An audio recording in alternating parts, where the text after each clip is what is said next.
Hola, ¿qué tal? Muy buenos días a todos. Muchas gracias por acompañarnos nuevamente en este webinar del cual vamos a estar platicando a lo largo de la siguiente hora y media, dependiendo de los temas que traigan acá nuestros participantes. Les doy la bienvenida. A mi lado izquierdo, nuestra socia especialista en todo el tema de lo que es capital humano, Zoe Gómez. Muy buenos días a todos, gracias por estar con nosotros, José Luis Arturo Gabriel, buen día. También de mi lado izquierdo para platicar este tema de PTU y que creo que es importante por las fechas, Gabriel Ángeles. Buenos días. Muy buenos días a todos, muchas gracias por su participación, tema interesante y sobre todo un momento indicado. Y también de este lado, de mi lado derecho, a Arturo Ruiz Macín. Buenos días. Buenos días. Muchas gracias a todos por compartir con nosotros un par de horitas en la mañana. Buenos días, Zoe. Buenos días, Gabo. Buenos días, José Luis. Es un tema muy interesante y yo creo que es una fecha particular porque todavía estamos a tiempo de realizar cualquier acto o actividad que podamos vislumbrar para efectos del día de mañana estar distribuyendo la PTU correspondiente, ¿no? Y sobre todo muchas de las personas que nos acompañan no son abogados. En este caso, Arturo tiene toda la parte técnica de legal laboral. Entonces, cualquier duda, por favor, háganosla llegar y vamos a ir contestando a lo largo o al final de este webinar. Bueno, vamos a empezar con este webinar, la ruta PTU 2025. Y empiezo contigo, Gabriel. ¿Por qué es el momento idóneo? Viene este tema de la famosa provisión a cierre de ejercicio. Muchos están en diciembre corriendo, otros lo quieren hacer en enero. ¿Cuándo es el momento oportuno? Y tú decías, hoy es el momento oportuno. ¿Por qué? Mira, recordemos que la PTU técnicamente es un resultado que si bien es un derecho que es de naturaleza laboral, la parte fiscal es la que le da vida y sobre todo nos define cuánto es, lo que vamos a acabar repartiendo. Ahora, esto es clave y hablábamos de momentos porque estos momentos se empatan con el ejercicio fiscal. Entiéndase, 1 de enero 2025 a 31 de diciembre 2025, tenemos que hacer esa medición del perímetro de ingresos y deducciones para ver exactamente cómo vamos a llegar a ese monto de PTU que tenemos que pagar. Ahora, ¿cuál es el sentido y por qué los momentos? Porque ahorita es cuando tenemos que identificar sobre qué ingresos sí debemos efectivamente determinar esta base y sobre todo qué deducciones les podemos aplicar y si efectivamente estamos cumpliendo con los requisitos que corresponden.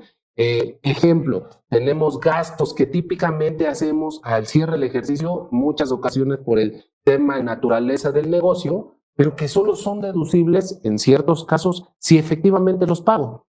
¿Ello qué implica? Pues conocer el ciclo del negocio. ¿Voy a hacer flujo? ¿No voy a hacer flujo? ¿Lo adelanto? ¿No? Y todo esto nos va a ayudar a optimizar o a mejorar estos flujos que al final de cuentas voy a entregar por concepto de PTU a los colaboradores. Ahora, en el tema de la provisión, Gabriel, muchos dicen, bueno, yo voy a provisionar el 10% de las utilidades, ¿no? Ya después, si queda excedida, está bien.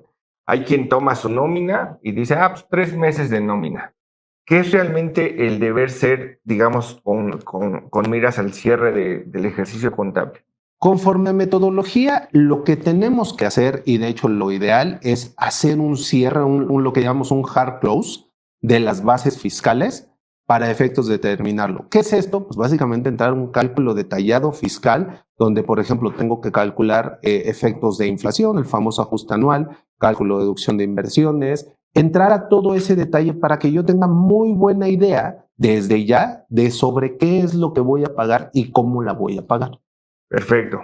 Y bueno, pues ya entrando en materia, vamos ahora sí en el tema legal. ¿Dónde nace esta obligación para los patrones de pagar PTU? A ver, si nos vamos a la Constitución Política, de ahí nace este derecho. Y el derecho viene en el 123 apartado A, pero es un tema muy curioso porque cuando vamos a juntas con empresas, nos dicen, no, es que a derecho constitucional nos establece un 10% de reparto de utilidades, lo cual es incorrecto. De hecho, si nos vamos a la Constitución Política, nunca vamos a encontrar un porcentaje. Lo que nos determina es precisamente que los trabajadores tienen derechos. Ojo, los trabajadores, si lo queremos denominar iniciativa privada, tienen derecho a participar como regla general en las utilidades de la empresa. hasta por un monto o un porcentaje que determine una comisión nacional, precisamente que sesiona o que debe estar sesionando, y que la última sesión precisamente nos estableció como nuestro tope, como nuestro techo, el 10%. Pero me ha pasado mucho que nos hemos sentado y nos dicen, no, es que es inconstitucional un tope o es inconstitucional otra forma de determinarlo, pero prácticamente si nos vamos a la Constitución, a la regla general, no tenemos un porcentaje definido. Ese puede variar y históricamente ha estado reafirmado ese 10%, pero conforme lo determine la Comisión Nacional. Ahora, un tema muy importante. Aquí hablamos como regla general, hoy en día tenemos ese 10% como techo, si lo queremos ver así, pero este puede ir variando conforme vaya resolviendo o sesionando la comisión, lo cual no ha pasado hasta la fecha, ¿no? Desde hace muchos años.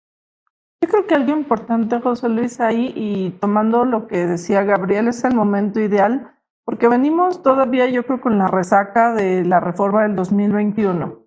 Antes era muy fácil, provisión al 10% y adiós, ¿no? ¿Por qué? Pues porque tenías la empresa operativa, que era la que generaba todo el resultado fiscal útil, o que generaba esa utilidad, y no te preocupaba porque no había trabajadores. Hoy que no hay empresas sin trabajadores. O que no debería haber empresas sin trabajadores. O que no debería, correcto, empresas sin trabajadores, eso te pone en un margen diferente.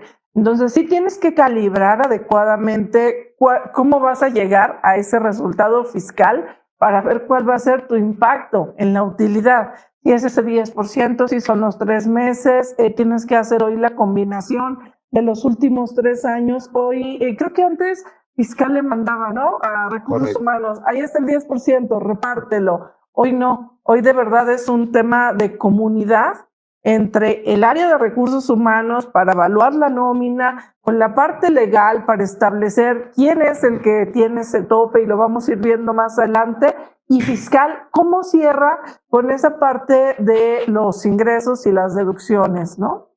Ahora, todos estaban obligados realmente a pagar PTU, es decir, todos tienen que hacer esta provisión de la que estamos hablando, o no necesariamente. En principio sí, pero hay exclusiones. O sea, las empresas en su primer año de funcionamiento, las empresas nuevas no, porque están en esa etapa preoperativa en la que están invirtiendo. Y como están invirtiendo, bueno, tienen ahí una reserva de ley que los excluye de ese reparto, O sea, ¿no? si yo ya abrí una empresa en 2025, aunque tenga trabajadores, me olvido de esta provisión, no estoy obligado a pagar PTU. Correcto. Lo mismo que si tienes un nuevo producto. Oye, ¿sabes qué? Que estoy desarrollando tecnología. Como estás invirtiendo en algo, pasa un poco lo mismo que en tu etapa preoperativa o inicial, ¿no? Oye, como estás invirtiendo, dale chance a que ese producto madure para que después genere esa utilidad y ese reparto entre los trabajadores. Y bueno, todo lo que es la industria extractiva en el periodo de exploración. Es un poquito lo mismo, ¿no? Mientras estoy viendo cómo llegar a ese producto, a esa venta óptima, a esa extracción, en ese momento tenemos ese beneficio para no cubrir un tema de PTU, ¿no? Un tema que cabe comentar sobre que es muy importante, que pasa mucho, o por lo menos nos preguntan mucho, yéndome al primer supuesto que platicaste, es ¿cuándo empieza el año de funcionamiento? Exacto. Es decir, vámonos a una sociedad mercantil, porque hay que recordar que empleadores puede ser persona física o una persona moral. Vámonos al supuesto de una persona moral. ¿Cuándo empieza ese año de funcionamiento? ¿Cuándo empieza mi excepción? Si yo me constituyo, por decir, enero 2026, entonces enero 2026, a partir de que tengo mi escritura constitutiva, ¿ya empezó mi año o no? Y sería enero 2026, enero 2027 o no. Aquí un tema, y la ley no lo define. De hecho, si nos vamos a la legislación, si nos vamos al reglamento del 123, no lo vamos a encontrar. Ahí tenemos que acudir a interpretación, incluso correlacionar la interpretación con la materia fiscal. Y lo que tenemos que tomar en consideración es que hoy en día la interpretación más conservadora es que no voy a tomar la fecha de constitución de la sociedad ni la fecha de registro de la sociedad para efectos mercantiles, sino cuando dé de alta la sociedad para efectos fiscales, cuando tenga el registro federal de contribuyentes. Es decir, en el ejemplo, me constituí en enero, pero porque no había citas en el SAT, di de alta la sociedad hasta abril, entonces a partir de abril va a ser mi año de excepción. Otro tema correlacionado que tenemos que tomar en consideración es que no es un año calendario. Exacto. Es un ejercicio fiscal y ahí lo correlacionamos con la materia fiscal. Es decir, otro ejemplo, yo me constituyo en noviembre, pero doy de alta porque no hubo citas el 20 de diciembre. Mi año de excepción va a durar 11 días porque es lo que me queda del ejercicio fiscal. Entonces, hasta eso debo tomar en consideración para cuándo quiero constituirme, porque si me lo preguntaran a mí como asesor, oye, me voy a constituir porque me urge operar en enero, me constituyo en noviembre o en diciembre, pero la doy de alta en enero para poder aprovechar el año de excepción conforme corresponde, ¿no? Y creo que esa parte, Artur, que comentas es muy común. La verdad es que en el día a día y sobre todo, justo comentaba ahora Zoe, incluso en desarrollo de productos nuevos, esta pregunta surge mucho. Oye, en los momentos, es un hecho que si la ley fiscal te lleva a montar ejercicios fiscales, entonces ahí la autoridad, y lo hemos visto, ya empieza a revisar específicamente esos casos, incluso porque en muchas ocasiones se llegan a detonar solicitudes de devolución de IVA. Y en esos casos te empieza ya a cuestionar e intenta, justo aplicar criterios mucho más agresivos o que los monta, como decía Artur, a solo 11 días, que en el ejemplo que ponías. Entonces, el tema de planeación se vuelve fundamental y sobre todo, si tenemos alguna ventaja de la cual podamos echar mano, nuevamente, ahorita es el momento, este análisis fino de saber si caigo en los supuestos, porque ahí pudiéramos tener un ahorro importante. En el tema de materialidad, inclusive, que tratándose sobre todo de un producto nuevo, que lo pongamos en un apartado especial contablemente, ¿no? Cierto. Porque después, ¿en dónde está? Pues ahí en la contabilidad, específicamente en donde, revuelto con todo, no es posible segmentar esa parte. Y cuando viene una revisión por parte del sindicato, la comisión, la propia autoridad, pues no tiene identificado cómo delimitamos o cómo extrajimos eso para no hacerlo parte de esa utilidad. Ahora, las empresas que reparten utilidad son las que tienen un fin de lucro. Por eso las empresas de instituciones de asistencia privada, que su objetivo no es lucro, también están excluidas, igual que el Instituto Mexicano del Seguro Social. Ellos tampoco tienen que pagar PTO. Correcto. Oye, Arturo, y me dejaste pensando en este tema del primer año de funcionamiento. O sea, ¿qué pasa cuando fusionas dos sociedades, nace una, o cuando escindes a una sociedad y nace una nueva sociedad escindida? Ahí podrías tú tomar un criterio de decir, hoy es el primer año de funcionamiento, toda vez que esta empresa no existía y la di de alta, y tan es así que tuve que ir a constituir esta sociedad y darla de alta en el RFC, o en esos casos no, porque es un negocio que ya venía en marcha y solo hiciste una probable sustitución. Una reestructura. O una sustitución por decisión, una sustitución por fusión. Es un tema muy interesante y regresamos. Y aquí nos salimos de la parte laboral y nos vamos a la parte mercantil, y si nos vamos a precedentes, ni siquiera tenemos precedentes laborales al respecto. Ahora, si nos vamos al estricto apego, si escindimos y en consecuencia de la escisión hacemos una sustitución patronal, bueno, no una sustitución, una transferencia de trabajadores al pasar al negocio, realmente está generando, se está creando una nueva empresa. Entonces, en estricto sentido, si me voy a la literalidad de la ley, podría yo tener argumentos para efectos de no repartir bajo este primer año de funcionamiento. ¿Por qué? Porque voy a obtener para efectos fiscales mi registro federal de contribuyentes. Ahora, bien, es un negocio en marcha. Si nos vamos a trazabilidad, si nos vamos a clima organizacional y si nos vamos al fondo, yo creo que el deber ser debemos, con base en la determinación de la primera declaración anual que establezcamos en esta nueva sociedad, pretender o realizar el reparto correspondiente. Pero de que tenemos argumentos para señalar de que es mi primer año de funcionamiento porque empecé y es una sociedad nueva, lo tenemos. Ahora, de fondo, yo creo que tendríamos elementos para señalar y cuidar nuestro clima organizacional y esa continuidad del negocio de realmente no empecé de cero. El año de funcionamiento ya lo traía atrás, lo traía en la sociedad anterior. Entonces, tendríamos que estar repartiendo.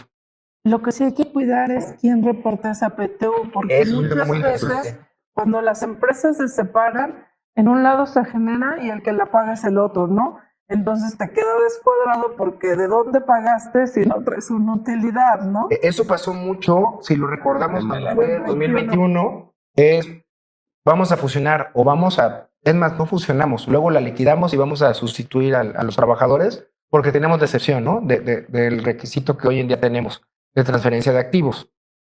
Pero lo que tenemos que considerar es si yo hago una transferencia de personal o incluso terminación y recontratación, yo tengo que repartir conforme a la utilidad fiscal del empleador anterior, llamémosle así, y si vamos a suponer que vamos a transferir a mitad del año, entonces voy a tener otra PTU que determinar por el nuevo empleador. Ese empleado en particular va a tener, en caso que tengamos un resultado favorable en ambas empresas, 2 PTUs que recibir conforme a los topes que vamos a platicar. O sea, podría recibir hasta 6 meses de PTU en esos casos. Es decir, si nos vamos al tope, o sea, vamos a pensar que si las lo dos pensáramos empresas... literal y plano, Ajá, vamos a pensar que me fusiono o hago una sustitución. en noviembre. O a mitad de año, déjame pensar. Y fue tantas las utilidades que el 10% excede por mucho los 3 meses de salario en ambos casos.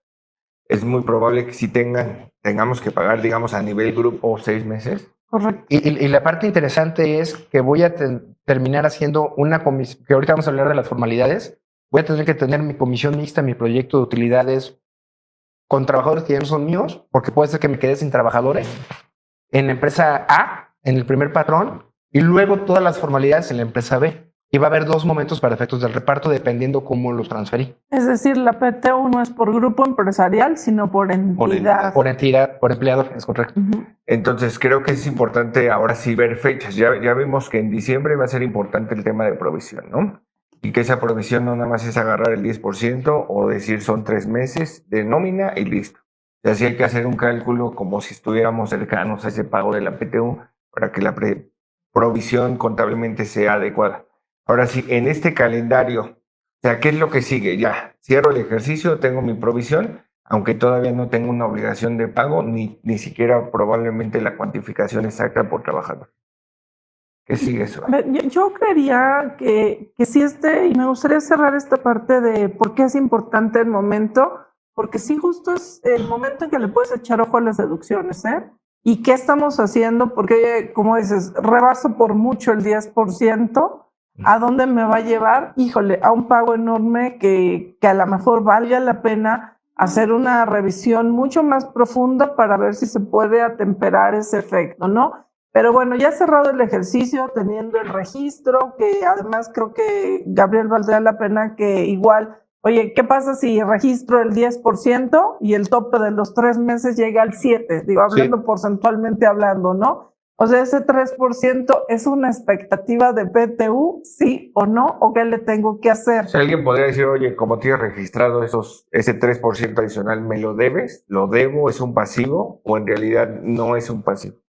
Que justo, a ver, la realidad es que lo que va a mandar es el cálculo. En este caso en particular, salvo ver detalles, porque esto que dice Zoe es fundamental. A ver, ¿qué sí puedo bajar para llegar a ese número óptimo? En este caso, ese 3% que quedaría literalmente como una provisión, pues en principio, si mi cálculo real no me lo está dando, entonces pues es una mera expectativa y no tendría que llegar a ningún momento. Ojo, tenemos topes que podemos ir a aplicar. Y ahí es donde viene precisamente este segundo momento que hablamos de la presentación de la declaración. ¿Por qué? Porque en la declaración, si bien yo ya recogí todo esto que platicamos, que era el cálculo en sí mismo, también vienen rubros específicos que han tomado una relevancia brutal de cuánto es el monto de mi PTU a pagar. Esto que comentan justo ahorita, a ver, tengo una base que aplicar al 10%, me da un monto, por decir, 1 millón de pesos. Ah, ok, perfecto. Viene un rubro en la declaración anual que te dice, oye, tu PTU a pagar, ¿cuánto es? Si tú pones 1 millón, pero resulta que no es 1 millón derivado de los topes que puedes aplicar y todo esto, y a lo mejor son 500,000 pesos, la autoridad te va a llevar a que tú estás señalando que tienes una base de 1 millón, aún en los casos donde tienes 500,000. Luego entonces este gap de 300, pues materialmente se me vuelve una realidad. ¿Por qué? Porque yo lo estoy señalando en la declaración anual. Ahí la clave de que yo efectivamente haga todo este análisis secuencial, que si bien, como decía Zoe, a ver, paso 1, cierro mi ciclo de mis bases, perfecto. Después de las bases, ¿a qué vamos? A topes, perfecto. topes. Derivado de ello, ¿cómo voy a quedar? Pues voy a quedar con una base neta a repartir de, insisto, 500,000 pesos. Excelente, eso es lo que tenemos que señalar. Y ahí tengo una duda. En la declaración anual, bueno, dos dudas. En la declaración anual, con base en los últimos formatos aprobados, ¿es algo que tú puedas modificar? Y la siguiente pregunta es, ¿qué pasa con la PTU del año anterior que no pagaste? ¿Es algo que ya te lo llena en la página del SAT cuando tú abres tu formato de la declaración? ¿O son campos que tú puedes modificar?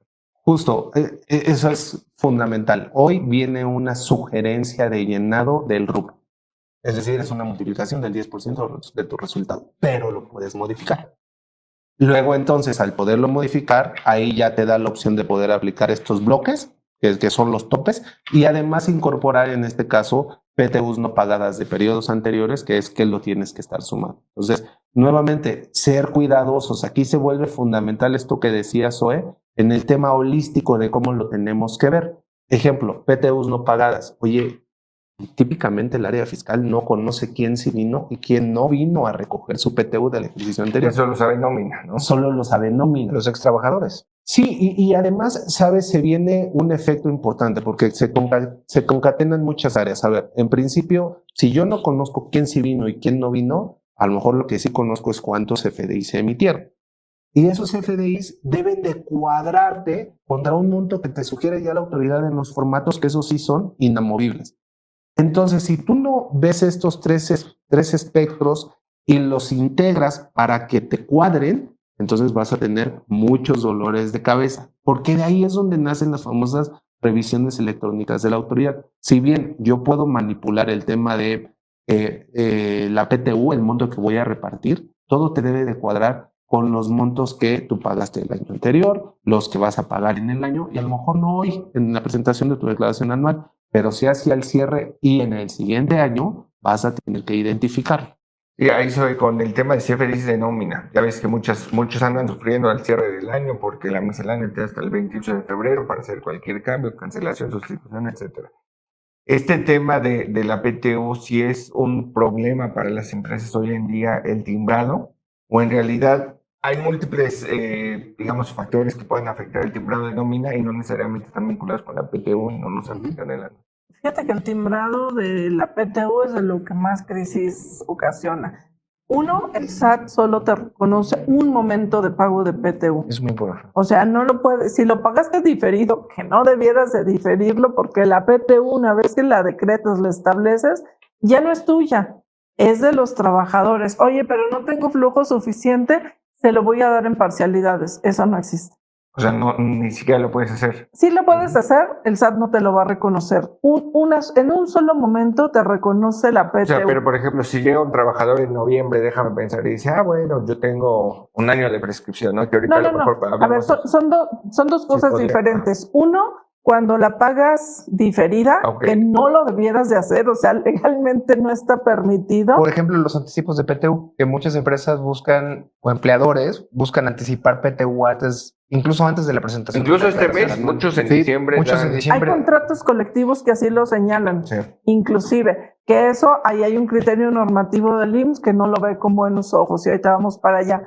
Pero a ver, cuando la diferiste o la anticipaste, solo te va a reconocer un momento. Después de ahí, lo que tienes que hacer, o sea, el que cobró en noviembre, que decías tú, porque es su derecho, bueno, ese sí te lo integra, pero de forma diferente. Ok. Entonces, lo que sí deberíamos de ver es, si timbramos diferido, perdón, pero no lo va a reconocer más que una vez. Entonces, Correcto. si lo timbraste en 10 pedacitos, pues mejor cancela esos FDIs y emite uno nuevo. Efectivamente, para el tema de nómina, la autoridad da hasta el 28 de febrero, que creo que hoy es un tema complejo, conforme a la reforma o el paquete económico, porque tenemos ya reconocido en Código Fiscal el retimbrado hasta la fecha de la declaración anual, pero es de ingresos y egresos, no de nómina. Entonces, ojo, porque vuelven a ser dos momentos diferentes. Sí, hay un tema relevante, es cuándo pagamos PTU, ¿no? Y lo platicábamos y tocamos un tema muy interesante, es ahorita estamos en el momento para efectos fiscales de los movimientos, del análisis, de la revisión que tengamos que hacer. Pero Antes, vamos a suponer que ya cerramos 31 de diciembre, ya acabamos. Ya hice mi provisión, ya determiné. Ya determinamos. Pero Gabriel tocamos un tema muy interesante, es los famosos topes. ¿Cuánto voy a poner de tope? Y para efectos de poner mi tope en mi declaración, tengo que llegar al análisis de quién es mi trabajador de confianza, que ahorita vamos a hablar, qué tope me aplica para trabajador de confianza y cómo hago la redistribución para llegar a esos famosos 3 meses o un mes, según la empresa que sea. Entonces, eso también tengo que hacerlo. Vamos a suponer que ya cerramos diciembre, enero, febrero y marzo, porque lo tienes que considerar en tu declaración, para llegar a un monto cercano al correcto. Sí, porque alguien podría decir, pues yo 3 meses de nómina. 3 meses a mis 1,000 trabajadores. Oye, la verdad es que no necesariamente es así. Okay. Es correcto. Porque ahorita vamos a platicar, porque hay un tope para trabajadores de confianza, que ahorita vamos a platicar quiénes son, y hay un tope para trabajadores de planta y cómo lo debemos de determinar, ¿no? Ahora, lo que siempre nos dicen es, no, pues yo tengo para pagar PTU hasta el último día de mayo. No necesariamente. ¿Cuándo nace el derecho de PTU? ¿Cuándo se detona que yo, Arturo Ruiz, como trabajador, tenga derechos a PTU? A partir de que presentamos la declaración anual. Si yo la presento en febrero, a partir de ahí contamos los 60 días. Y es muy común. Históricamente, creo que ahí me corregirán, hubo un par de años que no nos dejaron anticipar la declaración anual. Pero no hay una prohibición para efectos de poderla anticipar. Es decir, no me tengo que ir hasta marzo, a finales. Fue más por temas de funcionalidad en su momento. Fue más por temas, pero totalmente de acuerdo. O sea, pero no es una prohibición. Para efectos prácticos, claro. Yo podría llegar en febrero. Vamos a suponer que soy una transnacional y mi ejercicio social es de febrero a febrero. Yo la quiero presentar en enero. A partir de enero, del día que la presente efectivamente,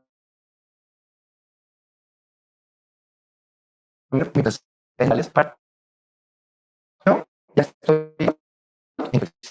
Es el que los preguntas pasa, por ejemplo, cuando yo empiezo a computar mi prescripción del 31 de mayo, que tenía derecho 30 de mayo, y le cuento un año. Pero resulta que yo no me enteré que la empresa hizo esto de presentar su declaración en febrero más los 60 días. ¿Existe algún riesgo para la empresa porque llega el trabajador y dice, oye, yo tenía un año y vengo a exigir esa PTU? Sin embargo, tú por tu actividad, pues, inclusive mi PTU ya la sumaste al siguiente año. O sea, ¿qué pasa ahí? O sea, el trabajador, ¿cómo puede tener esa certeza del año? Y creo que eso es importante. Ok, un tema, hay que dividirse, lo queremos ver así, trabajadores y extrabajadores, ¿no? Trabajadores, pues yo los tengo en nómina. Y eso entonces, yo al momento que vamos al primer rubro, 60 días yo tengo la obligación de distribuirle a los que ya tengo en nómina. Si a esos 1,000 trabajadores no les distribuyen los 60 días, yo ya soy sujeto a una multa. Ahora, hay jurisprudencia que ya nos señala el momento para efectos que se detone ese año de prescripción. Y la regla general es, a partir de que se integra la comisión mixta, se aprueba el proyecto de utilidades y se individualiza el reparto. Es decir, Arturo Ruiz, teníamos 10 millones de pesos y a Arturo Ruiz le tocan 1,000 pesos. En ese momento que se individualizó y me lo notificaron, empieza mi año. Porque muchos nos quedamos con la idea de, se presentó la declaración y ahí empezamos a correr. No, es cuando se individualiza la PTU y existe un proyecto de utilidades. De hecho, esta ruta justamente está preparada partiendo de que presentes la declaración el último día de plazo regular, ¿no? 31 de marzo del 2026, por eso tiene la banderita. Ahí arranca el cronómetro a partir de ese momento. Si hubiera sido 15 de mayo, por ejemplo, pues tendrás que repartir en ese sentido 15, ¿no? Acepten el número válido, 15 de mayo. No más allá de. Exacto. Entonces, sí es importante que contemos los días a partir de que fiscal nos diga, ya está la declaración transmitida. Ahí arranca todo. Y quien nos da la carta de buena conducta es justo la comisión. Oye, si estoy de acuerdo, reparte. Cuando no pasas por un tema de comisión, lo que tienes de complejidad es que no vas a entrar a un tema de prescripción. No se ha detonado, no ha empezado. Exacto. Esta prescripción, nada más para todos los que nos acompañan, es cuando hay un colaborador que quiere exigir un monto de PTU que le corresponde, tiene un año con base en la Ley Federal del Trabajo. Pero lo que ustedes dicen, si no hay comisión, no inicia el cómputo de ese año. Exacto. Y por ahí en la ruta estamos viendo, y lo comentaba muy bien Zoe, que me salté unos pasitos, pero es correcto. Presentamos la declaración. Primer plazo que tenemos, todavía ni siquiera distribuyo, tengo que presentar la declaración anual y los anexos a todos los trabajadores. En la práctica lo hacemos, desafortunadamente no. ¿Por qué es valioso hacerlo? Porque la mayoría de los trabajadores o el sindicato que los represente tienen un plazo para efectos de objetar la base de reparto ante la autoridad fiscal, ya ni siquiera laboral. Vamos a objetar lo que declaré valga la redundancia, en la declaración. Oye, y ahí tengo una duda. Imagínate que tienes trabajadores sindicalizados y de confianza. ¿Tú tendrías que entregarle a ambos grupos o cómo es la entrega? Digamos, déjame hacerlo más práctico. Vámonos a la práctica. ¿Qué es lo que se hace? Por ejemplo, hemos implementado un mecanismo de damos a conocer que está a la disposición, que está en, ejemplo, capital humano, recursos humanos. O sea, no es que la pegue. No es que la pegue, no, toda la declaración. Simplemente está a disposición. Pero lo que sí está pasando en la realidad, y ya me salgo del tema PTU y me voy a inspecciones, es cuando nos llega nuestro checklist de condiciones generales de trabajo o específicamente PTU, sí nos están pidiendo, por favor, acredítame. Y recuerden que en materia laboral, aunque ya se reconocen los medios tecnológicos, sigue siendo vieja escuela. Básicamente, plumita, acredítame en inspección que todos los trabajadores la recibieron. Entonces, ahí llegamos a un tema, oye, soy un grupo enorme. 3,000 empleados. Tengo que ir a presentarle mi declaración y mis anexos a los 3,000 empleados para efectos de la inspección y conforme está la legislación es así. Lo que tenemos que hacer es tener los medios fidedignos y darle fecha cierta de yo los puse a disposición, yo lo tengo aquí para efectos que es de obligación en capital humano, lo tengo en mi portal o en mi intranet o en mi portal de internet para efectos de que tú puedas acudir con tu clave de empleado a recibirla y ahí me genera un acuse. O sea, por ahí tengo que hacerlo, porque si lo hacemos librito y nos vamos a empleado por empleado, eso no pasa ni siquiera en la práctica, ¿no? Oye, ¿y cómo se integra una comisión mixta? O sea, ¿quién participa en esa comisión mixta? Ahí la comisión mixta está integrada, como lo dice su nombre, por representantes del patrón o del empleador y representante de los trabajadores. Y aquí empezamos al tema de la importancia de trabajadores de confianza. Los trabajadores de confianza pueden ser representantes del empleador. Es más, yo puedo ser representante legal y fungir como representante del empleador sin ser empleado, pero un trabajador de confianza no puede ser representante de los trabajadores. Primer tema es por qué es importante determinar qué es un trabajador de confianza. Y ahí entramos un tema gris. Si nos vamos a la ley, no existe una definición de trabajador de confianza. Lo que nos dice la ley son las funciones que son consideradas como de confianza. De la manera general es dirección, administración, tesorería, auditoría o aquellas actividades intrínsecas o correlacionadas al empleador. Un ejemplo, director de finanzas, claro que va a ser de confianza. Ahí les va un tema gris. Asistente del director general, ¿cómo lo categorían? Como categorían, pero calificarían, perdón, como de confianza o como de no confianza. Por la correlación y la información que tenga, sería de confianza.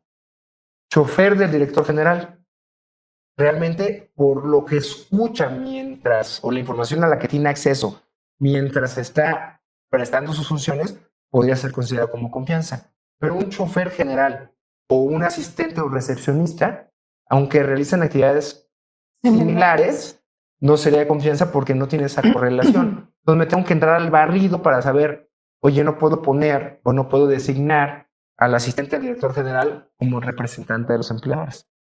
¿Por qué? Porque básicamente va a ser nula la representación, ¿no? ¿Y quién es realmente el representante de los de confianza?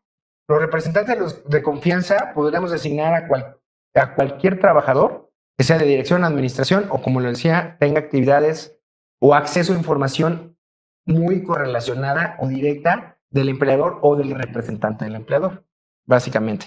Y tiene que ser el mismo número. Para efectos de PTU, a diferencia de seguridad e higiene, no hay un número mínimo. Yo puedo poner 1 y 1, 2 y 2. Simplemente tiene que ser el mismo número de trabajadores.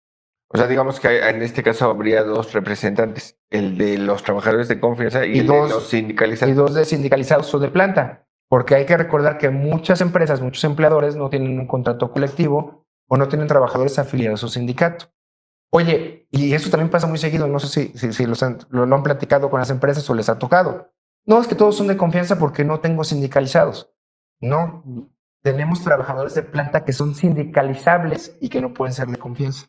La regla general es, todos aquellos que no realicen funciones de confianza, por exclusión, son de planta y son sindicalizables.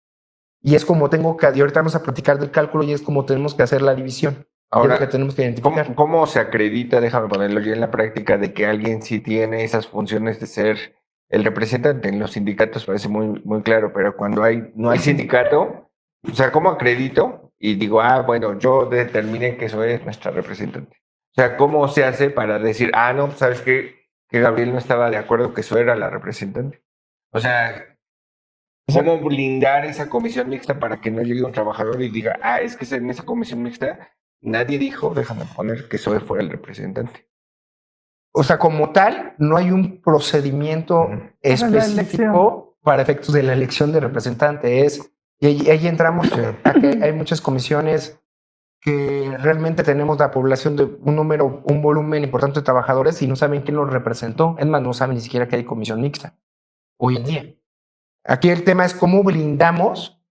Yo me iría al fondo de lo que les platicamos de trabajadores de confianza. Que no me vayan a buscar o que no vaya yo a caer en el error de que voy a hacer una tontería, pero que al director de finanzas lo puse como representante de los trabajadores.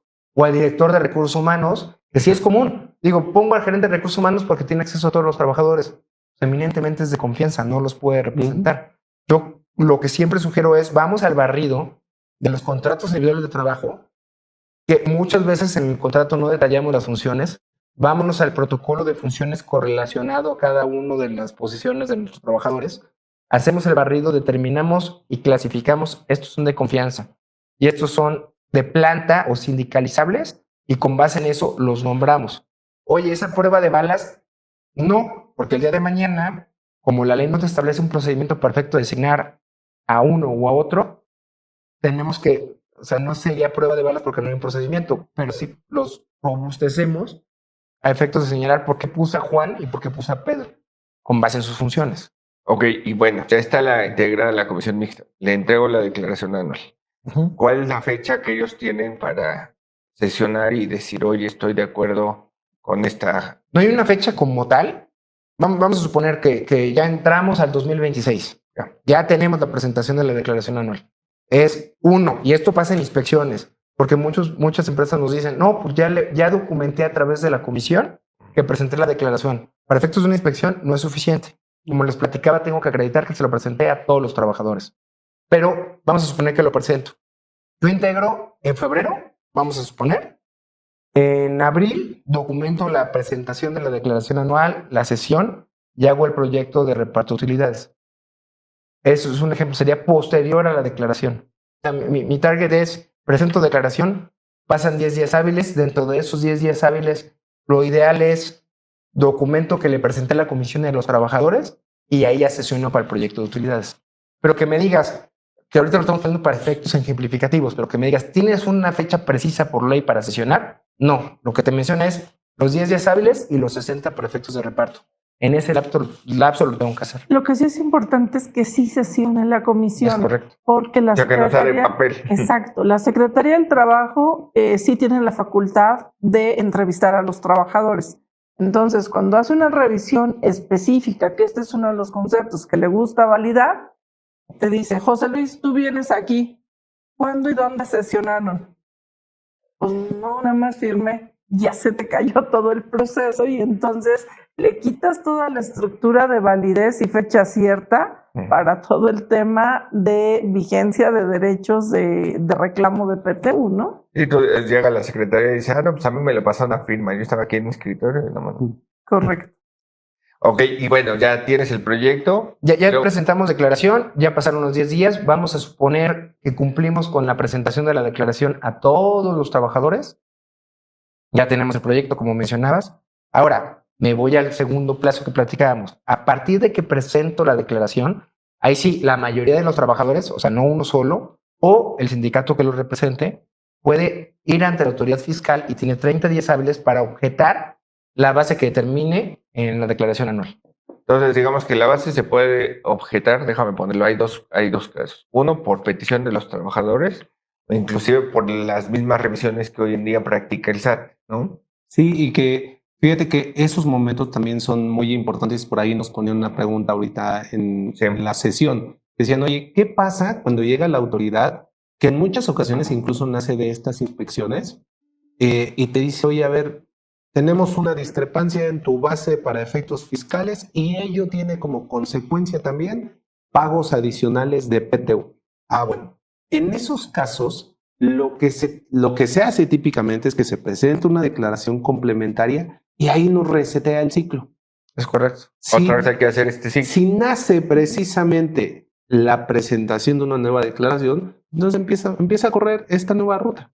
Habría que hacer exactamente lo mismo, ajustar los pagos. En este caso, si son de ejercicios anteriores, sería repartir esa PTU a los empleados que estuvieron en ese momento, que ahí empiezan a haber muchos temas prácticos. Porque a lo mejor los que estaban en ese año ya no están. Correcto, lo que decía Arturo, a ver, tú puedes tener hoy a los que aún son empleados, bueno, pues esos los tienes todavía y les pagas su PTU dentro de los 60 días aparte de la y listo, que esos son los activos. Pero tienes un segundo grupo de colaboradores que ya no van a estar y entonces ellos tendrían que venir a reclamar esa PTU y nace este universo que platicábamos hace rato. Oye, si llegan y me piden PTUs de ejercicios anteriores, independientemente del hecho que lo origina, pues entonces hay que hacer el pago correspondiente y nuevamente entregarles con toda la formalidad correspondiente. Y si el 50%, déjame pensar que no acudió, ¿no? Porque era un año viejito. Vamos a pensar que será una auditoría del 18, ¿no? Te voy a decir un caso real. O sea, tenemos una PTU de una empresa asesorada que presentó complementaria 2019. Estamos hablando hace 6 años.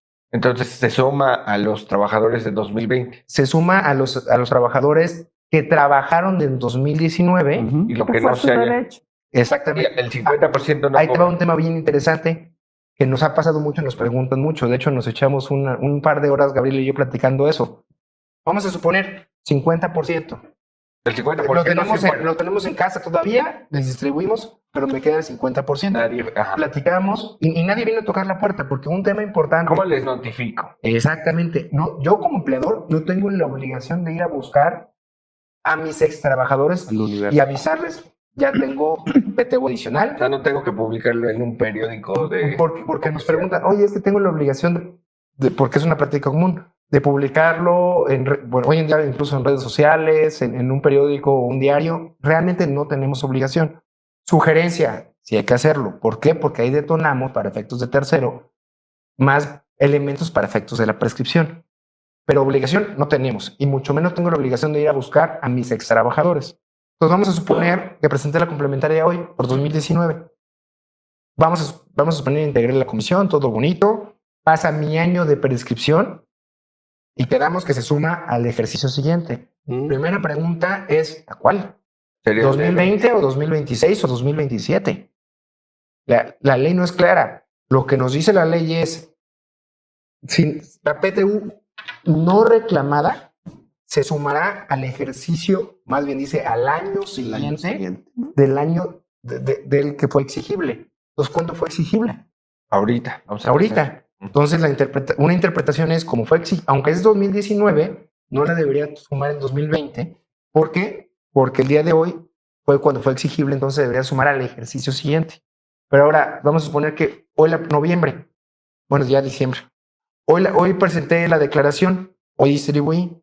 ¿Cuál es el ejercicio siguiente? ¿2026? Pues no, porque tu prescripción acaba en diciembre de 2027. Entonces la estaremos sumando hasta el siguiente año. Ahora, ¿alguien podría interpretar que el siguiente es 20? Sí, ejemplo? De hecho lo hemos visto en la práctica de que hacen la cascada, como le decimos. 2019 lo hacen en 2020, nadie vino 2020, 2021 y vas a abrir. Ahora, ¿esa cascada sí existe o nada más es el siguiente y ya?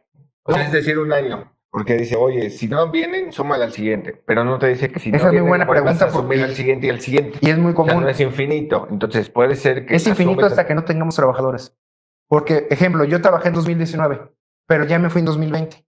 Y se sumó a la 2020, Entonces Arturo Ruiz ya no tiene derecho en lo individual porque ya prescribió, pero se suma al ejercicio siguiente. Entonces los que trabajaron en 2020 tienen derecho a ese PTU adicional. Y que otra vez es el 50% que tenías, o sea, el 50% va a recibir. Más lo que haya tenido de base. Exacto. Exactamente. Pero alguien podría interpretar que en 21 ya no, por esta cascada de que no es al siguiente, sino es al siguiente y punto. Para mí, o sea, Sí. mi criterio y en el mercado es, no hay una prescripción universal, salvo que no tengas trabajadores. Vámonos en cascada, 2020, 2021, 22, 23, y llegamos que en 2026, el 31 de diciembre, que pasó con la reforma de subcontratación, 1 de enero no tenemos trabajadores. Pues si las sumas, pues ya nadie tiene derecho para efectos de exigirla. Y ahí sí, se muere la PTU adicional. Yo tengo una duda para ti, Gabriel, hablando de esta cascada que si se suma, ¿no? O sea, imagínate que tenemos la PTU de este año, ¿no? Olvidémonos de las auditorías, tengo una PTU y que viene. Sumo lo del año anterior, vamos a pensar que por X razón tengo un 25% de PTU que no cobraron los trabajadores. Pero ya por sí misma la PTU de este año excede de 3 meses. Eso querría decir que entonces esa suma pues ya no se da porque dice, bueno, lo que yo tengo del 10% más la PTU, y pues ya entre las dos se excede de 3 y eso te llevaría a que nunca realmente pagues ese 25%. Mira, en la práctica, a nivel aplicación de reglas, la respuesta es sí, porque puedes ir llevando esos grupos, pero eventualmente como este efecto cascada te lo va llevando, pues siempre vas a tener que llevar un control, precisamente para ir midiendo en qué momentos sí tengo ese gap para poderlo ir incorporando. Ahora, la realidad es que ya en temas de antecedentes que tenemos en materias de PTUs de ejercicios anteriores, es complicado, sobre todo si el empleado sí te lo llega a pedir. Sí, porque El tema práctico. Es el tema práctico. O sea, imagínate que dices, bueno, son 3 meses, ya les doy tus 3 meses. Oye, pero hay una PTU que sea un 25% de la del año pasado, también se lo Es que es tu base. O sea, regresamos a la PTU 2025 repartible en 2026 es 10 pesos. Le sumamos 2 pesitos del año pasado. Tenemos 12. Pero tus 3 meses ya calculados, trabajadores de confianza, son 7. Para efectos laborales, yo tengo hasta el 7. O sea, los otros 2 se pudieran ya perder. Porque ya no es PTU no reclamada, ya no es PTU. ¿Son qué? Son inocuos porque ya cambia de denominación, ya no es PTU, ya no es algo diferente. La naturaleza jurídica ya no es PTU. ¿Por qué? Y hay que diferenciar. Ahí no es PTU no reclamada y la tengo que sumar. Ya no es PTU, jurídicamente no es PTU. ¿Hoy la puedo repartir? Sí, pero no vas a repartir PTU y tendrá otros efectos en materia de seguridad social y fiscales distintos. Entonces eso quiere decir que estos 2 pesos probablemente si me voy by the book no necesariamente los tenga que pagar. Correcto. Y ahí lo que hay que estar también muy cuidadoso es que no solo, las empresas que tienen vida sindical activa y con sindicatos importantes están, pero muy ellos sí no te van a dejar hacer esto de los 2 pesos. No, y están muy pendientes de esas declaraciones complementarias. Y muchas veces cuando fiscal corrige algo por cualquier causa, se le olvida que la PTU lo manda natural como prellenado el SAT. Entonces, si no lo ajustaste manual, te va a dar ese efecto de, oye, me generaste PTU. No, espérame, es que no le metimos todas estas 5 cosas, ¿no? Y ahí te genera una expectativa de derecho que seguro los sindicatos te van a dar guerra, ¿eh? Ok.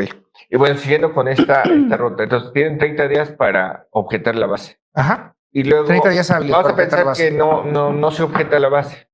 Cuando tú individualizas la PTU, vamos a pensar que... Empieza tu añito de prescripción. No, un poquito antes. O sea, no objete la base, pero vamos a pensar, oye, vamos a repartir 10 pesos. Pero resulta que nosotros 4 no estamos de acuerdo que nos toque 1 peso, a mí 2, a ella 1.50 y a él 3 pesos. O sea, ¿cuál es el plazo para que yo objete no la base, sino lo que me corresponde a mí en lo individual? Ahí tenemos 15 días para efectos de objetar hacia la comisión el proyecto. Aquí no es ante la autoridad, no es en un tribunal, es yo voy a levantar la mano, comisión, formalmente objeto en lo individual que no estoy de acuerdo con este proyecto y esta individualización. Es el primer plazo que tenemos, si lo queremos ver, para efectos de reclamar lo que me van a individualizar a mí. Entonces digamos que hay dos posibles objeciones. La base, es decir, lo que se determinó de PTU. Y que ahí sí es ante autoridad fiscal.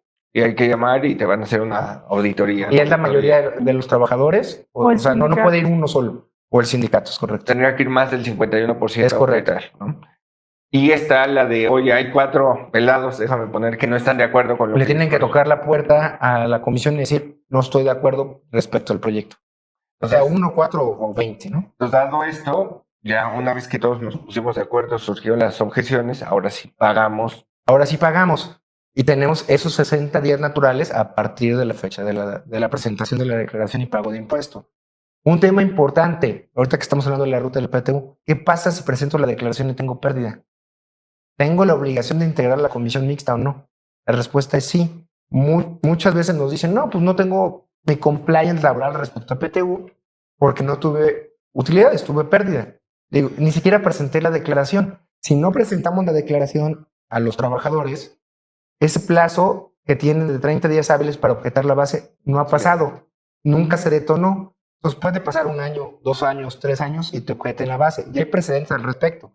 Por eso es muy importante, así no tengamos pérdidas. Incluso yo creo que es más importante para cuidar el tema de cerrarlo ahí. cerrarlos y prescripción. Entonces, la comisión mixta es fundamental. Exactamente, la presentación y documentar la presentación de la declaración. Ahora sí, vamos a la mecánica de reparto. No sé ahí quién nos quiere platicar de cómo se determina esta mecánica. Sí, conceptualmente es, como les platicaba al inicio, la Constitución no nos marca un porcentaje, lo determina la Comisión Nacional. Hoy en día, y históricamente, desde hace más de 20, 25 años, es 10%. Ese es nuestro techo, llamémoslo así. Y ya cuando determinamos cuánto le toca a cada uno. Un tema relevante es, tenemos que hacer el cálculo individualizado. Olvidémonos de los 3 meses por un momento. Es decir, yo tengo 200 trabajadores, tengo que hacer el cálculo individualizado cada uno de ellos. ¿Y cuál es la regla general? El 50% va a ser con base en los días laborados en el ejercicio fiscal y el 50% va a ser con base en el ingreso económico, el salario percibido en ese mismo ejercicio fiscal. Y ahí déjame te interrumpo, Artur. Para ese primer 50% en base a días, también es importante tener los controles adecuados. Las incapacidades por enfermedad general suspenden la relación. Entonces, si tuvimos una persona incapacitada 120 días por enfermedad general, esos días no se computan para el cálculo del reparto. La maternidad y los riesgos de trabajo sí son computables. Entonces, sí hay que tener la separación entre los días, igual que los permisos sin goce de sueldo, etcétera. Entonces, sí hay que tener toda esa minería de incidencias en la nómina para llegar al número de días trabajados. No porque yo he estado el año completo con el patrón, quiere decir que trabajé 365, ¿no? Y ahora sí. No, está perfecto y muy original el comentario. Sí tenemos que hacer ese barrido y estar correlacionado nuestro equipo laboral interno o externo con capital humano y hasta con finanzas o fiscal, ¿no? Entonces vamos a suponer que ya tenemos las dos bolsitas, el 50% y el 50%. Para efectos de salario, y ahí va el primer tema de por qué es importante a los trabajadores de confianza, independientemente de la asignación de la comisión. Los trabajadores de confianza tienen un tope adicional, que es no para efectos salariales, específicamente PTU, no se va a tomar en consideración el salario del sindicalizable o de planta o sindicalizado más alto más un 20%. Es decir, si Arturo Ruiz ganaba 10,000 pesos y es trabajador de confianza, pero el sindicalizable más alto era 5,000 pesos, voy a tomar no los 10,000 de Arturo Ruiz, sino los 5,000 más el 20%, que serían 6,000 pesos. Este es el primer tope para efectos de trabajadores de confianza. Pero eso te refieres cuando esté así. Todavía vamos a nivel cálculo. Todavía no llegamos vamos más allá. al 50. Todavía no llegamos. En los 3 meses se nos olvidó. Todavía no llegamos. Eso todavía no existe. O sea, digamos que para el 50 de salario. Es un segundo factor. Ajá. Exactamente. Ahí ya tengo un tope. Y ya tenemos vamos a suponer que ya sacamos, con todo lo que platicamos, ya sacamos el tope. De nuestros 1,000 trabajadores tenemos 100 de confianza y le aplicamos el tope y 900 de planta o sindicalizables. Ahora, resulta que trabajador por trabajador al 950 le aplica el 10% y al 50 no le aplica el 10% porque le aplican los 3 meses. Por eso me digo que tiene que ser individualizado. O sea, me tengo que ir a qué le conviene más al trabajador. ¿Sí me explicó? Sí, o sea, no necesariamente son los 3 meses. O incluso hay que recordar que son los 3 meses o el promedio de la PTU recibida. Y bueno, y para efectos de salario de esos 3 meses que considero, son 3 meses de salario, pero es base, es salario base. No hablamos de salario integrado. Okay. Es salario base nominal. Ahora sí, vámonos. Ya tenemos individualizado, ¿no? Ahora, vamos a suponer que quedamos que a todos los 1,000 trabajadores les va a aplicar los 3 meses. ¿Cómo califico? Y ahí segrego trabajadores de confianza y trabajadores de planta. Trabajadores de confianza, tengo que determinar cuál fue mi sindicalizable más alto, más un 20%. Vamos a suponer que... O sea, le aplicas otra vez el tope. Le aplicas otra vez el tope. En el ejemplo que platicábamos, hablamos de 5,000 más el 20, son los 6,000. Entonces, no importa cuánto ganó el trabajador de confianza. Si rebasa esos 6,000 pesos, su tope van a ser 18. 6 por 3, 18. Son esos 3 famosos meses, ¿no? O sea, Y para efectos de trabajadores de planta, voy a tomar su salario base y voy a hacer todo el barrido a los 3 meses correspondientes. entonces es muy importante determinar cuál es ese salario base, ¿no? Sí, porque y nos pasa. Vamos a suponer que tengo al director de finanzas y el director de finanzas gana, vamos a decir, una cantidad grande, 300,000 pesos mensuales. Resulta que conforme si me fuera tal cual sin aplicar el tope, le tocaría 900,000, pero resulta que mi trabajador de planta, porque no tengo sindicato, es 50,000 pesos. Entonces estamos hablando de 900,000 pesos más 100, en lugar de pagar 150,000 más el 20%. La diferencia sería enorme aplicando los topes de manera correcta. ¿Y qué es lo que busca esta mecánica? Es un equilibrio. Exacto. Que la gente que gana más, pues no absorba esa PTU en exceso, sino que haya un reparto equilibrado entre todos los trabajadores. Ahora, bajo esa lógica, alguien podría decir, oye, ese doble tope, Ajá. y ya lo pasé, porque lo paso en la primera aduana, En en el el cálculo. 50%. No, alguien podría decir, oye, yo no estoy de acuerdo en ese segundo tope porque ya me equilibré al momento de repartir en función de salarios y entonces pues ya llegué con ese monto. ¿Por qué me quieres topar 2 veces? Porque la propia ley te lo señala y Mecánica de ley. es la mecánica del reparto. Y de hecho, digo, desconocemos y lo hemos platicado en los últimos 4 años, si al legislador en su momento se le pasó de noche, pero viene del mismo 127. Cuando agregaron esa fracción, si mal no recuerdo, la séptima, no derogaron o no ajustaron la tercera, que es el tope de trabajadores de confianza. Y lo que te dice la tercera es, para efectos de salario, no te dice para efectos del cálculo, para efectos de salario en PTU, para trabajadores de confianza será el sindicalizable más alto más un 20%. Y en la otra, es decir, en la nueva séptima de 2021 te dice, el tope será 3 meses de salario, entonces lo correlacionas en el mismo artículo, en la misma normatividad. Y fíjate, este tema, digo, simplemente aquí ya en preguntas ya nos brincaron muchas situaciones de la práctica. Bueno, cuando esto lo llevamos a la presentación, aquí sean estos famosos temas de presenta lo que debes presentar. ¿Qué hacíamos antes? Justo lo comentabas hace rato, José Luis. A ver, si yo multiplico base por el 10%, ¿ya es lo que tengo que poner?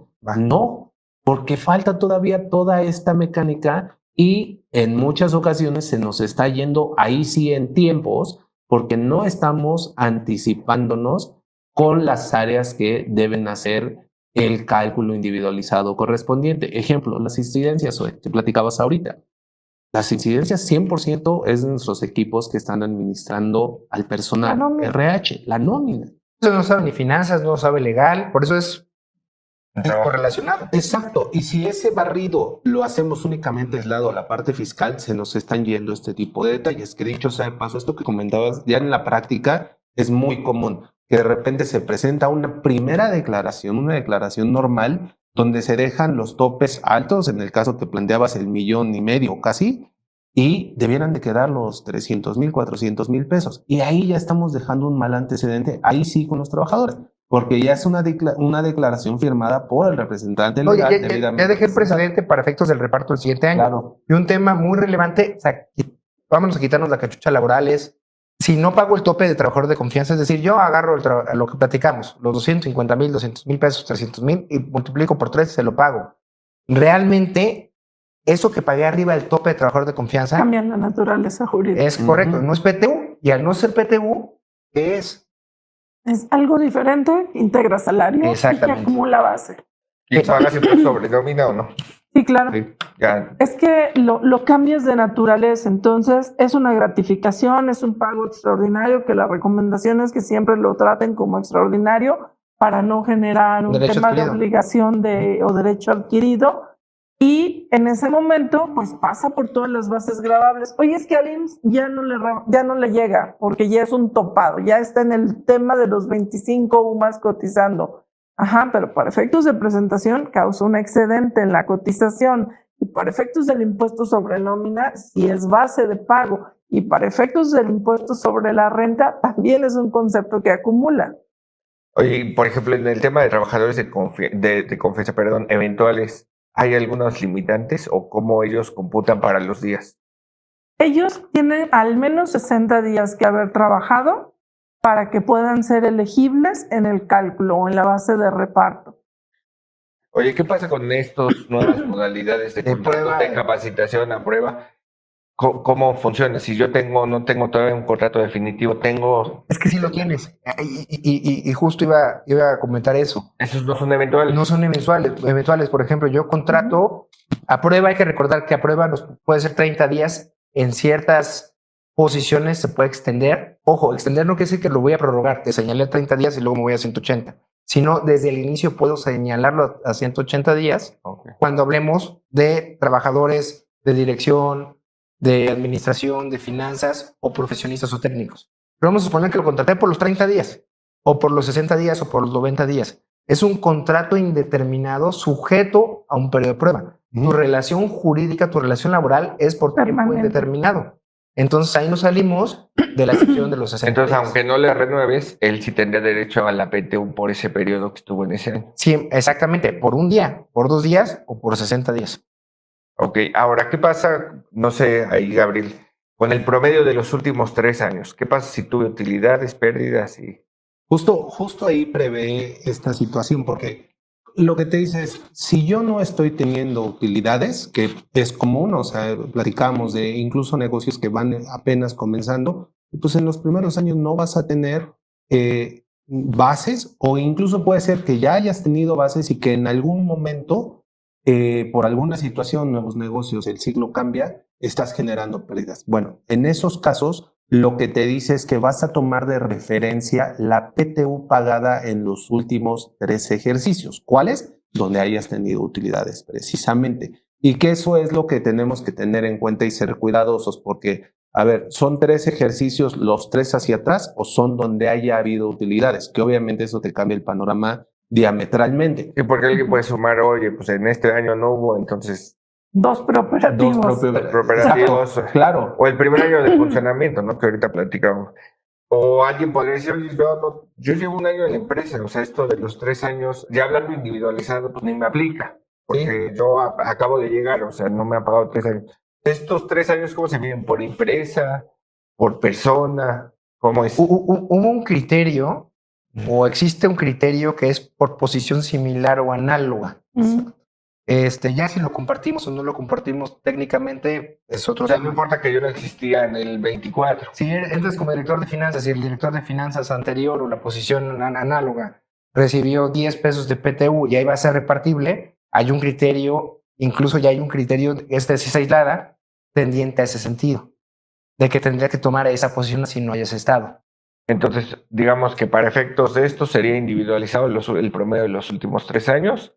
Lo que sea más en beneficio, más favorecedor al trabajador. Y si yo traigo pérdidas, pues a lo mejor 1 año o 2 años no me va... No te va a aplicar. Y pero es el tope mayor, el 3 meses o promedio de los promedio, últimos exacto. Lo que más beneficia siempre a cada trabajador y como Arturo decía, oye, haz el cálculo individualizado porque a mí me puede convenir más el 10%, a ti los 3 meses. Exactamente. Ahora, en el tema de directores generales, administradores generales, ¿esos tienen PTU? ¿No tienen? A ver, ahí Tú que eres la creo que directora de es- GLW, ahí no ahí tendrías creo- Hay un PTU. A ver, tienes o no tienes PTU.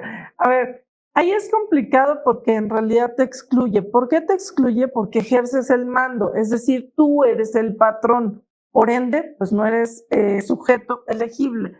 También hay por ahí alguna resolución judicial que dice, oye, a los trabajadores no les puedes nunca menoscabar sus derechos. Es trabajador o no es trabajador. Y hay quienes están en el consejo, es más, es el presidente del consejo de administración, pero también es el director de recursos humanos. Si ese director de recursos humanos se subordina al consejo completo, sí tiene una partecita como trabajador. Hay que tener cuidado. Entonces, hay que ser muy cuidadosos de qué función le damos a la parte de mando para que sean no elegibles de PTU. Ahí esta discusión es un tema muy interesante Y seguimos en áreas grises, como bien Sí. comenta Zoe, porque ¿cómo nació esta excepción? Si nos vamos a 40, 50 años, los directores generales, ¿quiénes eran? Hace 40, 50 años. Era Perdóname, la yo no era ni accionista. proyecto Los de vida. dueños. Bueno, yo tampoco, pero por ahí si o sea, si nos vamos para atrás, usualmente era el dueño. O sea, el director general Correcto. era el dueño. Y esta excepción nace, precisamente es el dueño como accionista que va a tener derecho. Ya tiene derecho a dividendos, a utilidades. Todos lo exceptuamos de PTU. Ahora, regresamos al tema. Un director de finanzas, un director de tesorería, un director fiscal, ¿tiene derecho a PTU? La regla no es clara. Solo hay una tesis aislada que tiene más de 20 años que señala que un director de finanzas sí tendría derecho a PTU porque no ve la generalidad de la empresa, porque no es director general. Pero sigue siendo tesis aislada, ni siquiera es obligatorio. El criterio Ahora- Nada conservador más, es... déjame regresar porque nos faltó uno. Los nuevos trabajadores Los de de plataformas digitales. Ellos, creo que con esos grupos de trabajadores es todavía más delicado el llevar el control de días, porque como lo estableció la reforma de mediados de año, el IMSS dice, tú los das de alta, digamos prealta, ¿Y al esos día son uno. eventuales o no? O... No lo señala como eventuales. No, es una Señala relación... que hay una temporalidad en el Exacto. servicio y una flexibilidad. Yo creo que ahí se quedó descalibrado porque desde mi personal punto de vista tienen más derecho que los trabajadores eventuales, no siendo alguien permanente. O sea, pero alguien podría defender que sí son eventuales ellos o no. Es algo nuevo y hoy todavía no se tiene en ese orden y las definiciones de origen no vienen así. O sea, por ejemplo, si hoy yo pido, déjame ponerlo en la persona que llega y te reparte, a lo mejor en Uber Eats, ellos ya van a tener derecho a esta PTU de esas utilidades. Bueno, hay que hacer el cálculo de días y ahí es a lo que voy. Es muy complejo porque la regla del IMSS fue al día 1, tú los das de alta, ¿a quién? A todos los que tengas. Y al día último de mes, si la persona no se conectó a la plataforma ningún día, te regresas a darlo de baja. Entonces, ya transcurrieron 30 días, pero trabajó 0, el conteo de días es 0. Pero si tuvo algún incidente o algún tema médico, ya no lo puedes dar de baja. Entonces, aunque no haya estado conectado, tiene la seguridad social por 30 días. Entonces, ¿le computo esos días o no? Sí. Desde mi punto de vista, no, porque no hubo conexión a la plataforma. Es correcto. Y de hecho, para efectos de salario, la parte laboral lo que te señala es por encargo. O sea, es desde el momento en que lo que le pagaste por, en el ejemplo de Uber Eats, para efectos de la repartición o distribución de ese producto, ese va a ser tu salario. Y te va a considerar para efectos de PTU hasta que tengas 288 horas 288 efectivamente laboradas. Y por ejemplo, Si dura 15 minutos, son esos 15 minutos. y las propinas, ya ves que te ponen que eres genial, 5%. 10%, ahí ya te ponen ahí. ¿Eso también computa? Sí, integra para efectos de salario, sí. Te integra para efectos de salario. Pero, y el tema es cómo lo vamos a cuantificar, que es lo que comentaba Zoe. ¿Cómo llego a...? Porque la mecánica de reparto es la misma. Uh-huh. Es Nada más decir, que es más compleja. es mucho porque más complejo. ¿Cómo le son computo ese días, 50%? Ese 50%. Tanto de ingresos como de días. O Claro. sea, ¿cómo determino su base? Porque, oye, el mínimo de ley es el salario mínimo. Oye, por ejemplo, los que trabajan medio tiempo, déjame pensar, ¿ellos sí le computas el día completo? No, porque Jornadas y semanas reducidas. Ajá. Ahí, ¿qué pasa? No, O sea, ya nos salimos de plataformas digitales. no, es que ahorita, digamos que hablando de que ya vamos a contar minutos, horas y segundos, o sea, ¿qué pasa con los de medio Es que se tiempo? Porque presta. Claro. alguien podría decir, oye, es que él trabajó medio día y yo trabajaba completo. Si nos vamos a tener derecho plataformas PTU. digitales es desde el encargo, desde que tú le solicitaste y se asignó a Juanito Pérez para que te distribuya hasta que te entregas.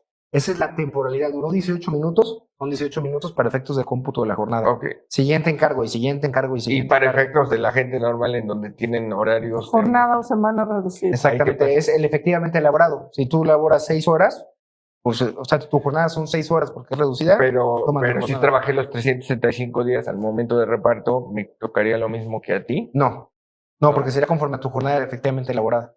Pero sí trabajé, o sea, porque yo recuerdo que ahorita que hablamos de la mecánica era 50 en salarios, que sí va a haber una diferencia porque yo trabajé menos horas, pero en los días trabajados, pues yo sí vine todos los días. Yo creo que sí es de los temas que se controvierten porque efectivamente yo fui todos los días. Pero trabajé 2 horas diarias. Lo que duraba Sí. mi jornada reducida. Por ejemplo, los becarios. O sea, los becarios que sí reconocemos para efectos laborales, o los pasantes que trabajan 3 horas. No le puedo dar la misma mecánica, o no debiera de darle la misma mecánica, pero la ley, sinceramente, no te lo distingue. establece. Porque alguien diría, oye, O sea, a ese grado mi me tengo que meter compañerito siempre se va a desayunar 2 horas, come 3 y todavía cena en la oficina, pero labora 2 horas, pero o sea, técnicamente Deficiencias son 2, aunque está. Por eso el proyecto de utilidades y la comisión, como comentabas hoy al inicio, tiene que ser de verdad. O sea, el proyecto me tengo que meter a ese detalle. Si tengo trabajadores a medio tiempo, si tengo pasantes, tengo practicantes, a ese detalle me tengo que meter y tengo que normar un criterio al interior de la organización. Ahora, para finalizar este tema, temas controvertidos, ya hablamos de los topes de 3 meses. ¿Realmente todos tienen ese tope de 3 meses? No necesariamente tenemos un tope que no es nuevo, no viene de 2021. Nos topan a 30 días para aquellos empleadores que sus ingresos deriven, por ejemplo, de la administración de bienes, nos topan a 30 días. Del trabajo de las personas como tal, por ejemplo, una sociedad civil que presenta servicios de consultoría, habría argumentos para señalar que lo puedo topar a 30 días porque el ingreso deriva del trabajo de las personas que lo elaboran.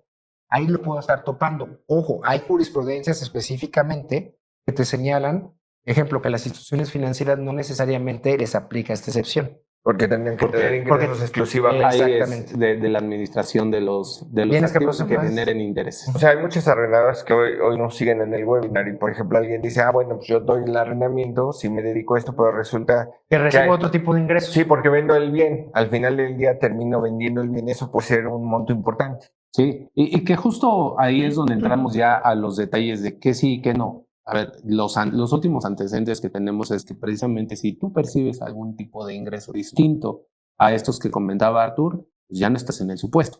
Ejemplo, de las arrendadoras, como vas a vender en algún momento el bien, Vas a tener pues otro ya ingreso vas en a tener ejercicio. otro ingreso que no es exclusivamente del arrendamiento. Ahora tendríamos O que luego irnos- hasta mantenimientos meten en las arrendadoras. Servicios. Pero hay también un mantenimiento. tema muy importante. Este barrido lo tenemos que ver por ejercicio fiscal, no es regla Exacto. general. O sea, alguien que, déjate hago esta pregunta, alguien que dice, oye, yo siempre he dado 3 meses, pero oye, me acabo de enterar que una SC, una arrendadora puede aplicar 1 mes. Y déjame pensar que a mí sí me queda esa norma. ¿Puedo yo a partir de ahora cambiar ese criterio y decir, oye, pues ya me enteré que hay una norma que me da 1 mes y cambiar de lo que yo traía 3 meses? Jurídicamente, lo primero que tenemos que analizar es si cambiamos al mes porque efectivamente le pagan al mes, entonces ¿qué pagué los últimos 4 años? ¿Sí me explicó? Entonces, 2 meses pagué algo que no era PTU, primer tema. Segundo tema, ese pago de fondo hay que evaluar si ya se considera un derecho adquirido para efectos de los trabajadores. Y tercero, sí podría evaluarse la forma de reestructurarse, pero no de forma unilateral, de yo lo cambio y ya nos vemos. No, tendríamos que documentarlo, soportarlo, para efectos de que no sea una decisión unilateral, y porque aquí tendríamos 2 riesgos, el trabajador y la propia autoridad. Luego está el tema de salario mixto. Oye, yo tengo salario mixto, ¿qué pasa en esos casos? Imagínate los vendedores, ¿no? Oye, yo gano 10,000, pero resulta que mi sueldo en realidad son como 3 millones porque vendo mucho.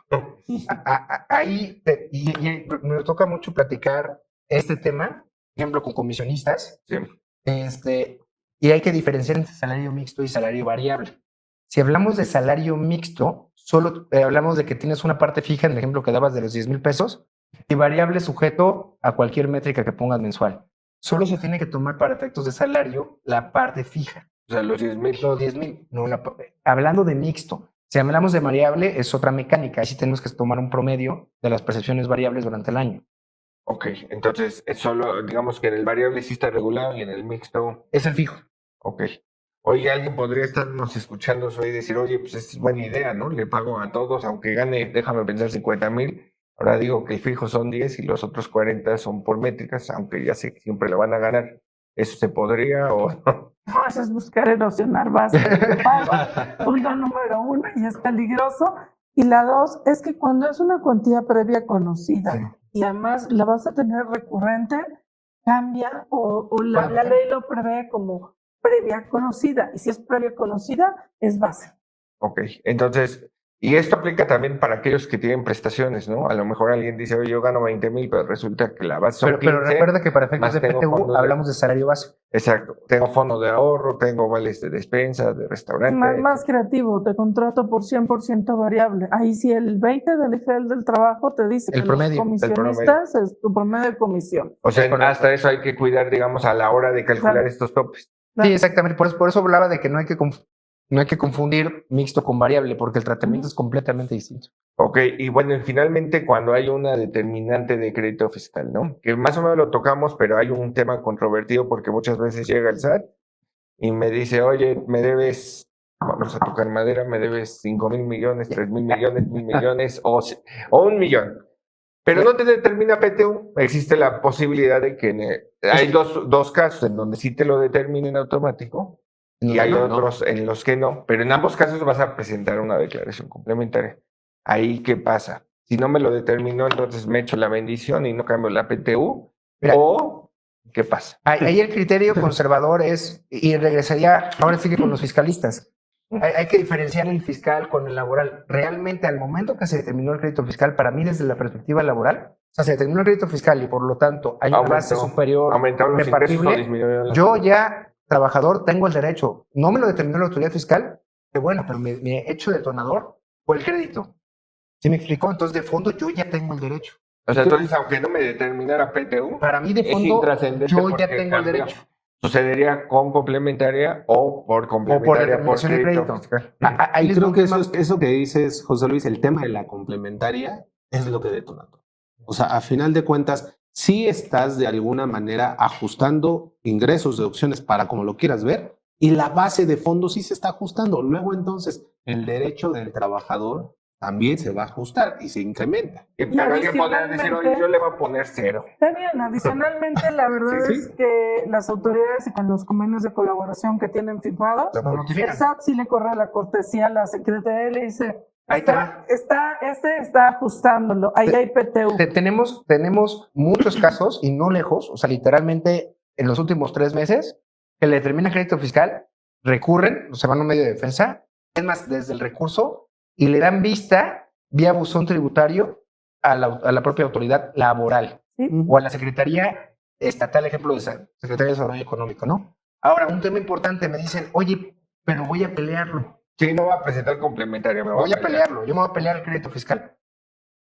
Aunque no lo tengas que garantizar para efectos fiscales. Que ahora ya incluso, con la última reforma ya tienes que garantizar, eso es importante, ya hay que garantizar también para efectos fiscales desde el recurso. Tienes 6 a partir de meses enero lo tendremos que estar garantizando. para efectos fiscales. ¿Qué Ahora- pasa en PTU? Ahora, para efectos laborales, si yo por cualquier medio de defensa voy y peleo ese crédito fiscal, yo tengo 2 opciones. O me da bendición y reparto, pero ahí les encargo, si yo ya reparto la PTU dentro de los 60 días siguientes y gano el recurso o gano el amparo no puede ser o gano la al revés. nulidad, ¿cómo le digo? Tráiganme mi cambio de regreso, ¿no? O sea, es muy complicado. O, segunda opción, garantizo la PTU a través de un proceso para procesar, valga la redundancia. No es que haya un litigio. Es decir, es un para procesar ante el Tribunal Laboral, en la cual yo tengo que solicitar aviso. Voy a impugnar este crédito fiscal, garantizo vía fianza y entonces no voy, está suspendido mi obligación o suspendida mi obligación para efectos de reparto. Ahora, yo tengo una duda. Hubo cambios en el tema de garantías en la ley de amparo y en el Código Fiscal, ¿no? Que ahora es Vas al Banco primero del hay que tener- Bienestar. vas al Banco del Bienestar y depositas. En materia laboral, ¿seguimos con la fianza? Seguimos con la fianza. No O sea, cambió. eso no cambia. No nos tocaron la ley laboral. De hecho, te dice fianza o billete de depósito. Expresamente no te reconoce la carta de crédito, pero en la práctica sí la están aceptando. Entonces, digamos que la fianza sigue siendo válida. La fianza sigue siendo. Laboralmente sí. Y entonces yo, una vez que pongo la fianza, ya no me pueden multar. Ahí se detiene Cuando este te lo plazo de acepten. 60. Pero ahí les va el tema. Pero yo puedo presentar una fianza después de pasar los 60 días o ya no. Imagínate que no sabía, ¿Te determinaron hoy el crédito fiscal? pero dije, pues como no viene PTU, no sabía y me acabo de enterar, ¿no? Y alguien dice, oye, ¿sabes qué? Mejor si vamos y garantizamos, porque puede ser que eventualmente... Tienes un plazo. Y el plazo ni siquiera viene a partir de la declaración complementaria o de la determinación del crédito fiscal para la garantía. Es a partir de que impugnas el crédito fiscal. Tienes 3 días a partir de que lo impugnas. Vamos a pensar que se me olvidó y digo, ¿qué crees? Yo tengo 2 años ahí en recurso y ¿podrías ir tú todavía o ya pasados esos 3 días? Caminaste. O sea, si nos vamos, ahora sí que by the book, en términos de ley, ya caminaste. Pero o sea, ya pasaron los 3 días, ya pasaron 2 meses, 3 meses, 4 meses, ya fue. Ya Pero vamos al tema práctico. En el tema práctico sí se han concedido amparos correlacionado a la inconstitucionalidad del plazo. Entonces tú podrás decir, oye, sí vengo y exhibo y... Exhibo, me la van a negar, o casi un 90% me la van a negar porque estoy fuera de plazo, entonces tengo el medio de defensa para irme al amparo. Y con base en eso busco esa resolución. Oye, ¿la voy a tener ganada? No. ¿Existen precedentes favorables? Sí, sí nos han concedido o sí se ha concedido el amparo por la inconstitucionalidad del plazo. Entonces ya si me tardé 3 años, pues va a estar mucho más complicado, ¿no? Perfecto. Bueno, pues vamos a dedicarle los últimos minutos que nos quedan, 5 minutos, a la sesión de preguntas y respuestas. Hay una pregunta, es ¿qué pasa si yo me libero del pasivo porque un trabajador no fue a cobrar su PTU y a lo mejor hice el aumento, pero lo que platicábamos? ¿Esto sería un ingreso acumulable para efectos de impuestos sobre la renta porque me estoy liberando de un pasivo? No, en este caso no. Considerando precisamente que esa provisión en su momento no fue deducible y que no tuvo una naturaleza de disminución. Entonces, digamos que va a haber 2 casos en donde hay una provisión. Déjame pensar que contablemente dije que eran 3 meses, pero en realidad fueron 2 meses y medio. Ese medio mes no es ingreso acumulable, es una depuración de una provisión. Correcto. No tengo que pagar. Y luego viene el caso, ¿no? De que a lo mejor platicábamos del crédito fiscal de 2019, 20 y que al final del día puede ser que un 25, un 20 nunca lo pagaste. Ese sí sería ingreso o tampoco porque la misma mecánica te llevó a que, aunque lo sumaras, ya no lo tenías que repartir. También se estaría en el mismo espectro porque mismo caso no tuvo ningún efecto en su momento. Ok, ¿qué otra pregunta? A ver, vamos a ver. Creo que en lo general vienen atendidas. Sí. En la práctica yo creo que sí vale la pena voltear a ver a los controles y a la integración de esa comisión. Tenemos el tiempo para hacerlo, además de la planeación fiscal que nos permita llegar a un buen momento y a una buena determinación, que si dejas excedida la provisión o el registro, pues te regreses a ajustarlos para que no se te empiecen a generar bolitas de nieve que después, oye, tengo una PTU de 200 millones de años anteriores. Entonces es que no es PTU y está repartida. Bueno, es que ahí se me quedó una diferencia, ¿no? Entre el tope y el 10. Y que ese es bien común.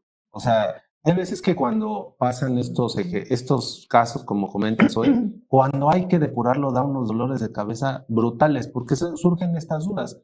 Oye, a ver, pues resulta que es una provisión no utilizada, ahora es un ingreso. Espérate, ¿cómo que vas a registrar un ingreso financiero ahorita? ¿A qué te corresponde? O sea, para el saque traes una distorsión de lo que traigas en libros. Entonces, y empiezan a decir, oye, ¿le debo dar efectos fiscales o no? Y conforme va pasando el tiempo, esos picos van a dar muchísimos dolores de cabeza. Sí, estaba checando, la mayoría se fueron atendiendo prácticamente. Y la otra, Gabo, que cuando te regresas a querer corregir, empiezas a abrir ejercicios fiscales que a lo mejor ya están caducos, prescritos, entonces sí vale la pena cada año saldar esos piquitos que quedan, ¿no? Que ahí vale la pena mucho lo que decía José Luis, a ver cuándo sí y cuándo no. A ver, si en estricta teoría son ajustes contables, bueno, veamos la forma de incorporarlos, buscamos los argumentos, pero no vamos a esta apertura de ejercicios, ¿no? 1 minuto, conclusiones finales, Arturo. Yo creo que estamos en el momento idóneo, hay que ser preventivos y lo que rescataría es no dejemos este trabajo solo a recursos humanos, capital humano o aislado a fiscal, tenemos que verlo integral para efectos de poder prever cómo vamos a cerrar y cómo vamos a estar pagando PTU para el siguiente año. Conclusiones finales. Es un tema de planeación, de organización y sí de vinculación entre todas las áreas. Es momento de ver cómo vamos al cierre. Es un año difícil que creo que ha costado económicamente. Creo que valdría la pena hacer el análisis para saber cuánto se reparte o hasta dónde se reparte, pero partimos de un orden interno en el área de nómina.